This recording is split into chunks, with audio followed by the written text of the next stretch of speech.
Sebelum beli Proton S70, tengok dulu video ni. Dari ratusan kereta yang saya dah bagi ulasan, ini side Proton S70 yang korang kena tahu. Intro.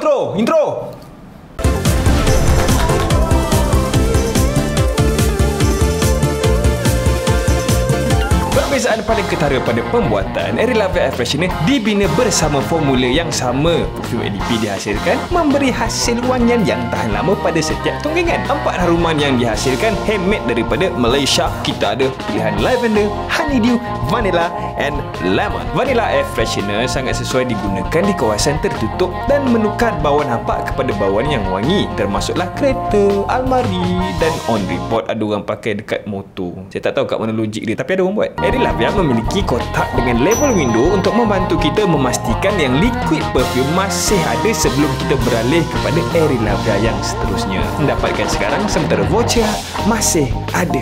Kelahiran S70 memberi kesinambungan kepada sejarah Proton. Sejak dari awal pun, Proton paling pertama di dunia bermula sebagai sebuah sedan. Saga. Keretanya rendah, sleek, dinamik. Kemudian datang demand kepada segmen lain. Untuk penuhi demand, Proton keluarkan MPV, SUV, even kereta ni. Dan di masa trend dunia hari ini memilih SUV sebagai jenis kenderaan pilihan, Proton ikuti dengan X50, X70, X90. Bertahun lamanya kita nantikan sebuah sedan yang datang daripada development yang sama dengan X series Proton. Di manakah sedan Proton yang sleek dan dynamic yang seterusnya? Hari ini Proton bagi kita S70.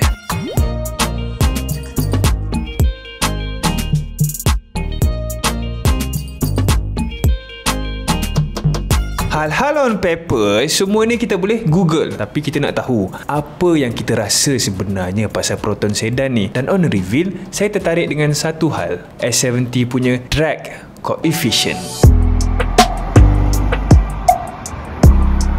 Drag coefficient adalah kiraan terhadap sesuatu objek yang resistant dengan fluid space. Imagine kereta tu berbentuk kotak dengan kelajuan 150 km per jam. Drag tersebut tinggi, menjadikan penggunaan minyak yang tinggi kerana perlu bekerja kuat akibat rintangan yang tinggi. Dan bila ujian seterusnya dibuat dan bentuk kotak diubah kepada bentuk yang aerodinamik, sekelip mata penggunaan minyak menjadi rendah. Itu hanya atas faktor bentuk sahaja. Proton S70 ada drag coefficient sebanyak 0.27. Even untuk standard hari ni, angkanya rendah. Untuk erti kata lain, S70 adalah salah satu kereta paling kurang rintangan drag di dunia. Bukan yang terbaik of course, tapi untuk sebuah sedan gabungan China dan Malaysia, ini figure yang impresif dan saya tak boleh lupa. Drag coefficient untuk sebuah kereta berkait rapat dengan reka bentuk luaran, dan reka bentuk untuk S70 secara subjektifnya ada value yang baik. Sebelum saya jual kereta, sebelum saya duduk dekat depan kamera, meja saya adalah seni bina. Jadi nilai kecantikan adalah benda yang saya teliti dulu sebelum saya bercakap pasal satu kereta. Percaya atau tak, kecantikan kereta memainkan peranan paling besar sebelum pembelian kereta. Kita takkan beli kereta tu kalau di mata kita tak ada aesthetic value yang timbul daripada kereta tersebut. Dan pada saya, Proton S70 adalah kereta yang cantik. Dan saya cuba huraikan secara objektif. Cuba tengok pada tayar daripada bahagian depan ataupun belakang. Tayar S70 ada position yang extended melebihi pilar tingkap pada bahagian atas. Untuk term reka bentuk, kalau kita perasan, setiap kali trend untuk modify kereta sampai, setiap owner kereta nak cuba lebarkan tayar selebar mungkin. Dari wide body kit untuk sports car sampailah pickup truck. Kalau ada ongkos, semua orang pun nak lebarkan. S70 juga ada benda-benda yang standard. Macam yang kita boleh tengok kat sini, sport rim 2-tone 17 inci dan tayar Goodyear. Tak ada benda yang orang kata special sangat, tapi cukup premium lah kepada sesiapa yang spend that price. Dapat 17 inch, tinggi lah juga. Untuk China punya original car, dia orang akan datang dengan drum tayar pada bahagian belakang, drum brake system kat sini. Oh, this Ini trend yang kita selalu tengok dekat dalam modifikasi punya budaya. Sebab tu salah satu ciri-ciri kereta lumba yang kita cuba terapkan. Setiap reservation lemah ataupun Dakar akan ada wide body kit bersama tayar yang lebar. Of course lah, itu semua untuk lower center of gravity and function. Tapi dalam masa yang sama, dia tambah nilai estetik. Dan hari ni dah banyak jenama yang adapt design macam ni. Kita tengok Honda HR-V ada rupa yang tegap dan offset tayar adalah puncanya. Proton ada design yang tegap bersama bahu dan casing yang boleh kita tengok memberi laluan daripada depan sampailah ke belakang, bersama reka bentuk lampu bersama detail daripada beratus-ratus LED. Kita tengok pula apa yang S70 offer pada kita untuk bahagian dalaman. Kita nak cakap pasal nilai kecantikan lagi, tapi saya bagi tahu dulu pendapat saya berkenaan engine position. Satu perkara yang saya nampak berkenaan enjin, bila saya tengok sekeliling dia, kita tahu apa yang enjin ni kata on spec 1.5 turbo DCT. Tapi kita tengok balik dekat layout yang dia ada, straightforward. Apa yang kita boleh nampak untuk kita yang mechanically work on car, walaupun kita tak kerja pasal kereta tu, kita boleh nampak yang kita punya things untuk kita maintain, untuk check macam contoh aircon, mudah untuk kita tengok dan mudah untuk kita capai tempat untuk kita check minyak hitam. Everything yang kita tengok kat sini reachable. Mungkin sebab keretanya besar, jadi everything ni kita boleh capai. Dan tapi itulah, kita nampak macam tak kemas sikit dekat dia punya welding sini. And beauty cover, of course, ramai yang tak suka beauty cover. Dan juga battery cover yang ketutup ni nampak macam flammable lah. Risau sikit lah kenapa dia pakai benda ni. Kita ada air filter yang besar dan juga radiator yang kita tengok dekat bahagian sini memang meliputi hujung ke hujung. Dan kita faham kenapa, sebab ini kereta turbo dan dia perlu cooling system yang besar. Sistem untuk kita punya transmission boleh nampak pada bahagian bawah itu. Kita zoom out. Style Conti punya coolant ya.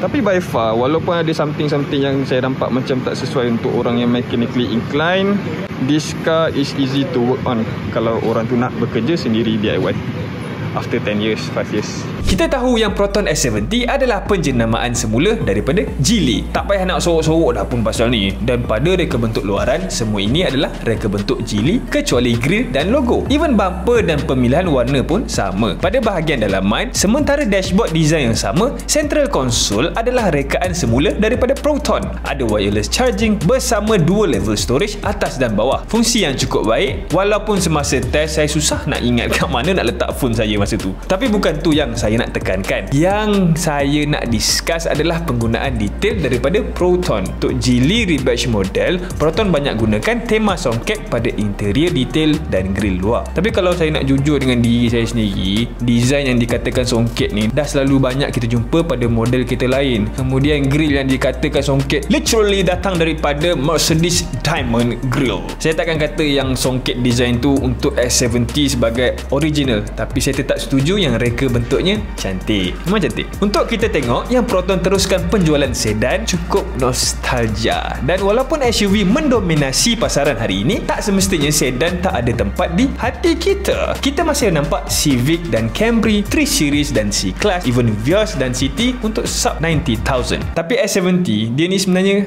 dekat mana?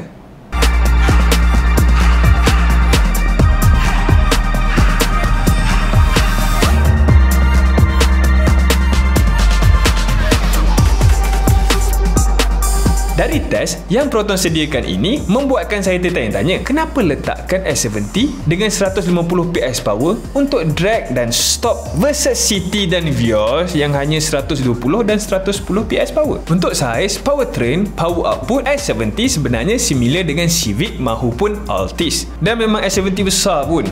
Ramai yang tanya pasal Proton S70 ni. Orang kata, oh kecil. Tak, actually dia besar and dia bukan nak bermusuh dengan City, dia nak musuh dengan Civic terus. Ini size dia compare to Mercedes.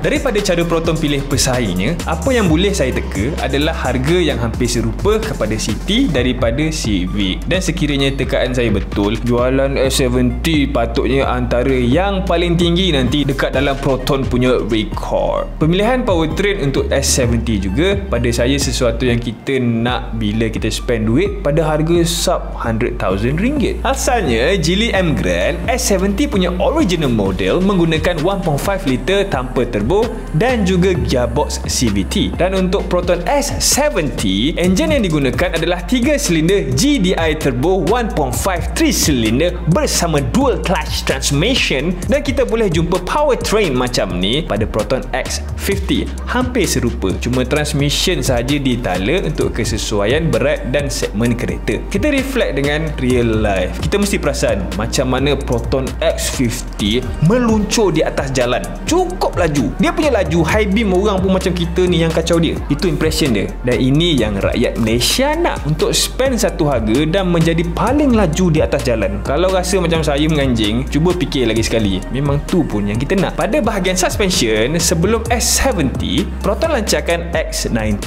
SUV bersaiz besar, sama juga daripada Geely. Dan untuk model X90, Proton ada suspension yang berbeza daripada Geely original, khas untuk jalan raya Malaysia. S70 pula menggunakan suspension yang sama daripada M Grand dan ditala sahaja untuk jalan raya kita. Dan dari S70 yang saya drive, dia tak jadi isu pun sebab handlingnya memang cukup tajam dan terkawal cukup baik, yang kita memang boleh expect daripada Proton.